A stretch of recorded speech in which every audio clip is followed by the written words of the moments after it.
necə toyuq açılır, Başqa necə bir duzu orada düz vurulur, başqa. necə döyülür, necə şey olur, düzdür? Onu başa düşdünüz. Əsas yəni ki, lazım olan budur. İndi bunu sadəcə doğrayıram ki, Buyurun, hə, doğrayın. yəni ki, dadına baxa bilmək üçün. Rulet gedir. Bax, bu ruletdir. Bəli, bu Toyuq əslində ruleti. bu qalantindir. Aha. Bu olur salatın üstündən qoyulur, apelsinlə, öz özəl sitrus sosu ilə. Yəni ki, bu elə olur. Üstünə biraz da naşarab vuracaq. Kəlabat var müəllimə bu yeməyə? Bəli. Nə yoxdur ki? Olmasaydı gəl bişirməzdim də, yəni ki. Restoran şahidində soruşurdum o yüzden. Bıçaq götürməz. Sayın.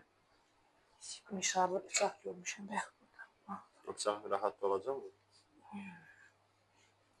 Birisindən rahat. Yaxşı donanda isə daha rahat kəsilir. Bəli, o rahat kəsilir. Onun dadı tamı, yəni ki, özünə gəlir. O rahat olur. Yəni ki, həm dadlı olur, duzunu falan hamısı yeyilir də. Sadəcə mən göstərirəm sizə ki, yəni bunun içi Bir toyuqdan. Bir toyuqdan, bəli. İçindəkinə nə verir vurmuşuq? İçindəki ləvənginin içidir, belə deyək. Bəli, amma bunun cürbəcür içini düzəldə bilərsiniz. Misal üçün, kökdür, zirincdir, biraz petruşkadır, biraz sarımsaqdır qata bilərsiniz içinə. Ayrı gavalı ilə qoz eləyə bilərsiniz, quru gavalı ilə qoz qata bilərsiniz, göbələklə eləyə bilərsiniz, pendirlə eləyə bilərsiniz. Bunu